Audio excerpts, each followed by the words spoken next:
I said, what do they do? He said, they cook quickly. I thought, well, everybody wants to go quickly. So I bought 2 microwaves and I put them in my tiny little showroom, probably the size of your studio. And I had old washing machines and fridges and chest freezers that I'd repaired that I was used to sell second-hand goods. And I put these 2 microwaves. In your shop, in my little workshop, yeah. Yes. Yeah. And I put these on top of the old appliances. After 30 days, I hadn't sold them. Why? Because I didn't know how they worked. After 60 days, I hated them because I'd paid for them and they're still there and it's costing me money now. So I phoned Margaret and I said, I want to bring a microwave home to see how it works. So you didn't know how it worked? Didn't have a clue, but they just said it's a new thing, you must get it. So I said, okay. So I took it home. She cooked the chicken in 20 minutes. Wow. Baked a cake in 4 minutes. Couldn't believe it. We called our neighbors and said, come and look at this. Your workers?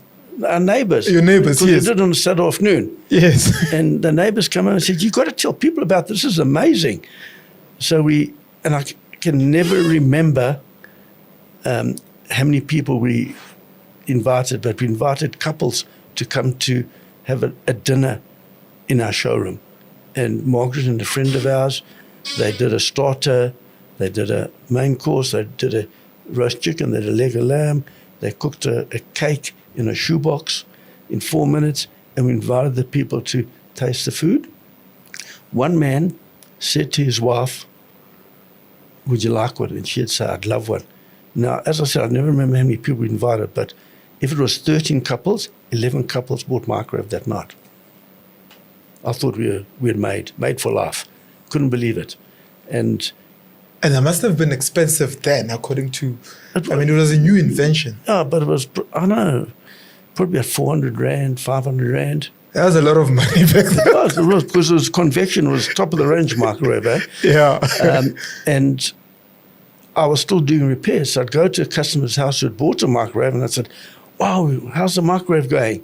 And they'd say, we make coffee and heat the dog food. I said, but why don't you use it? We don't know how to. Back I went to Margaret and said, you've got to teach people how to use a microwave. Otherwise, they're going to hate it like we hated it. Yes. And they bought it and they don't know how to use it. Yeah, it's waste. It's sitting on the countertop. At that stage, we bought our first property. And it was an old butchery. We knocked the cold room out, the counters out. We made a little showroom downstairs. The garage was our warehouse. And upstairs where the butcher lived, we knocked the wall down between the dining room and the lounge. We made a cookery school and an archway into the kitchen so they could start teaching. And we started teaching people how to cook in microwaves. And every time we bought a microwave, we gave you 4 free lessons. And they'd teach you entertaining, cooking with children's parties, how to cook meats, how to bake. And that was the biggest turning point in our life. Wow. And then when you were building the business, right, you said earlier that it wasn't one person that built it. It was a combination of a lot of people. What is the culture that was there then that ensured that the business itself built itself? Well, the one thing we did was we looked after the pennies. You looked after? The pennies. The pennies? The cents, yeah. Yes. Because when you build a business, you keep the money in the business. You don't take it out. You make a little bit of money, you take it out of the business, you lose your business. So we kept the money in the business and we looked after it. We were tight. We never bought notebooks. We'd get old envelopes and write on the back of envelopes and pass a message on to somebody in an envelope.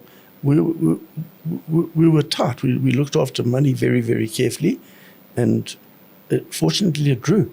And every month we bought something, we paid for it in 30 days. We didn't buy stock that left lying around. Even today, we turn our stock as quickly as possible. And how important was customer service then?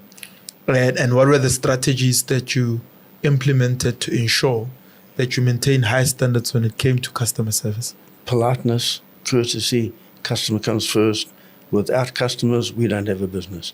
And once you understand that, they're royalty in your store. You make them feel welcome. You've got to look after, how often do you buy a fridge? Every 8-10 years? Yeah. How often do you buy a washing machine? Same thing. You've got to treat a customer so when they come into the store and they leave it, They remember who they bought it from. Because I've been to social events, bras, dinner parties, and I've said to the person, where did you buy your fridge? Doll, where did we get it from? It didn't leave an impression on them. So when they leave it from us, they get a phone call the next day. Is it working okay? Any problems? Let us know. We had to look after you. You've got to look after your customer.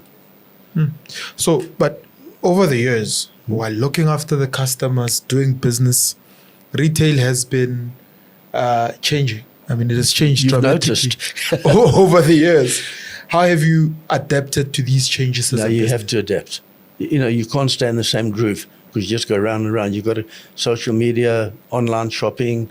You've got to adopt. You've got to be right there in the beginning. You can't wait for somebody to overtake you. And, you get companies like Amazon, huge companies that spend fortunes on social media.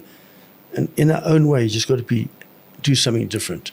You've got to do something which people notice you and you get your following and keep building. Yeah. And while doing that, what role was innovation playing to give you a competitive edge as a business? Well, technology changed so much with, in the early days when I was doing repairs, let's take a Defar washing machine. It was the same motor, the same timer, the same spares for 10 years. Nothing changed.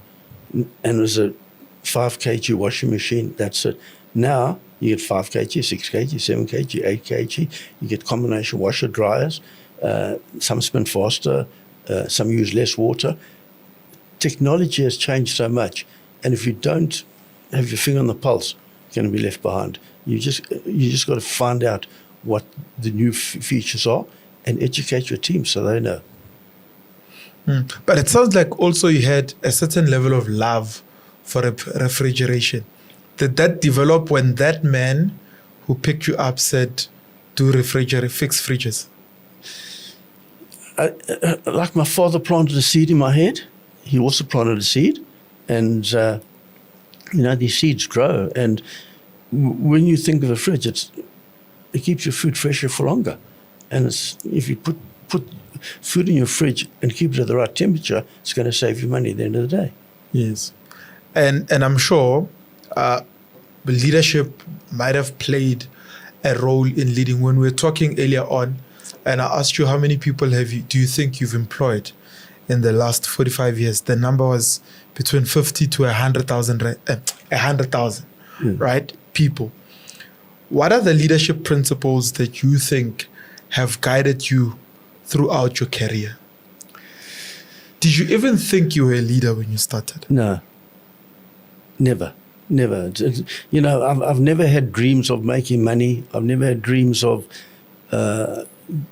being head of a